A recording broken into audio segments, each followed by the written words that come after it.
최근 통장에 이 지원금 받은 사람들 꽤 있을 거예요.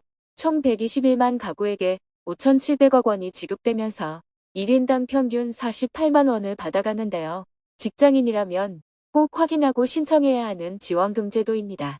저소득층부터 일반 직장인들까지 소득과 자산 기준을 충족하면 받아갈 수 있고 지원 자격을 유지한다면 내년 지원금을 받을 수 있습니다.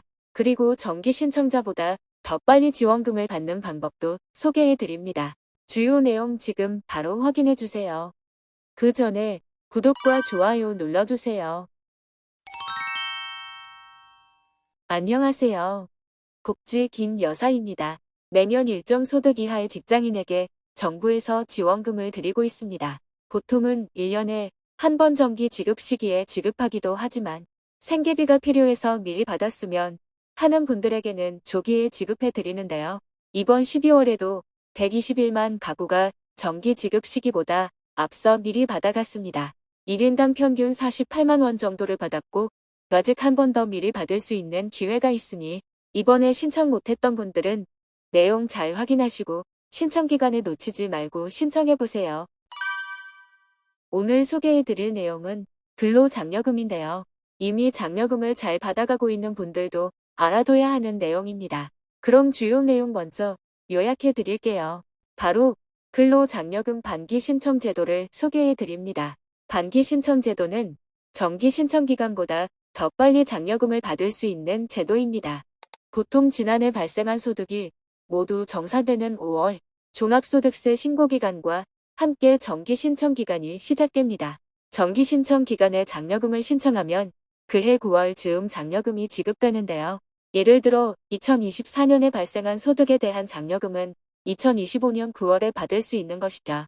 하지만 반기 신청을 하면 그보다 더 빨리 무려 10개월 더 전인 2024년 12월에 장려금이 지급되는데요.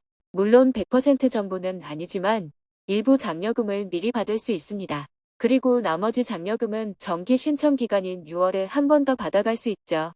나머지 장려금도 기존 9월보다 3개월 앞당긴 6월에 지급되니까 미리미리 받아서 적금에 사용할 수도 있고 생활비를 더 여유롭게 충당할 수 있겠네요. 신청은 상반기 신청 기간은 이미 지난 9월에 신청할 수 있었고 이번 12월에 장려금의 35%가 지급됐어요. 그리고 나머지 하반기 신청 기간은 곧 다가오는 3월에 신청할 수 있는데요.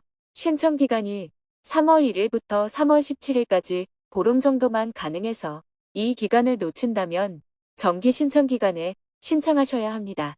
혹시 근로장려금의 반기 신청에 대해 더 궁금하신 분들은 뒤에 소개해드릴 세부 내용도 확인해 주시면 좋을 것 같네요. 근로장려금 반기 신청, 지급 제도란 소득 발생 시점과 장려금 수급 시점 간 시차가 크게 발생하는 기존 장려금 지급 제도의 단점을 보완하고 반기별 소득 파악이 가능한 근로소득자의 하나여 당해연도 소득을 기준으로 근로장려금을 반기별로 신청, 지급할 수 있도록 2019년부터 시행된 제도입니다. 신청은 반기 신청과 정기 신청 중 한 번만 신청하면 되는데요. 2024년도 소득을 기준으로 상반기 신청 기간은 2024년 9월 1일부터 9월 19일이었으며 지급 시기는 12월에 산정액의 35%를 지급하였습니다. 하반기 신청은 2025년 3월 1일부터 3월 17일까지, 지급 시기는 6월에 나머지 장려금이 지급됩니다. 정기 신청은 2025년 5월에 진행되며 지급은 9월에 예정되어 있습니다. 대신 반기 신청 대상자는 근로소득자에 한하여 가능한데요. 사업소득이나 종교소득이 있는 분들은 아쉽게도 정기 신청만 가능합니다. 기본적으로 장려금의 신청 대상자는 소득과 자산 기준을 충족해야 하는데요.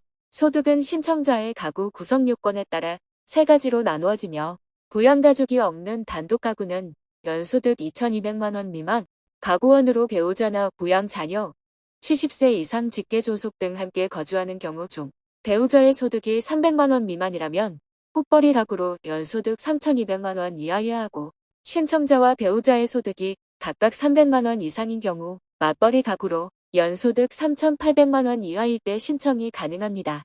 재산 기준은 가구원 합산 총자산이 2억 4천만 원 미만이어야 하네요. 자산 기준과 소득 기준을 모두 충족하더라도 다음의 경우라면 신청이 제한될 수 있습니다.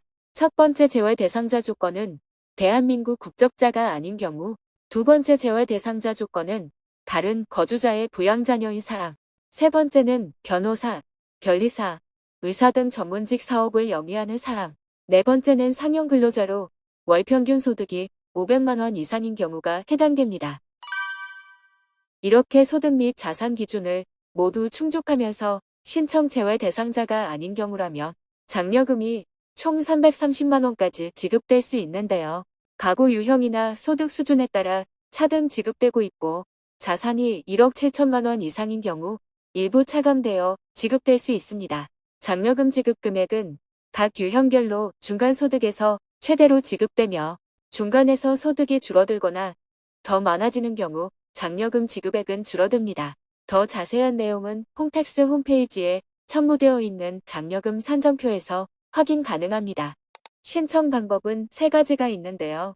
서면 안내문을 받은 경우 안내문에 열람하기, 신청하기를 통해 바로 신청 가능, QR코드를 스캔하여 주민등록번호를 입력 후 진행하거나 홈택스 홈페이지에서 로그인 후 직접 신청, AERS 전화 1544-9944로 전화하여 신청할 수 있습니다. 신청이 어려운 고령자, 중증장애인분들은 자동 신청 제도를 이용할 수도 있는데요. 1544-9944 또는 1566-3636으로 문의하셔서 근로자녀 장려금 자동 신청을 원한다고 문의하시면 안내받을 수 있을 거예요. 오늘은 일정 소득 이하의 가구에게 지급되는 장려금 제도를 소개해 드렸는데요.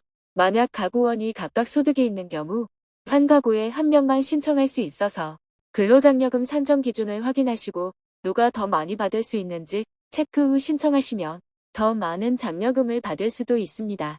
장려금 더 많이 받는 방법도 나중에 정리해서 하반기 신청 기간 전에 자세히 설명드릴게요. 앞으로 더 많은 복지 정보가 궁금하시다면 구독, 좋아요 눌러주세요.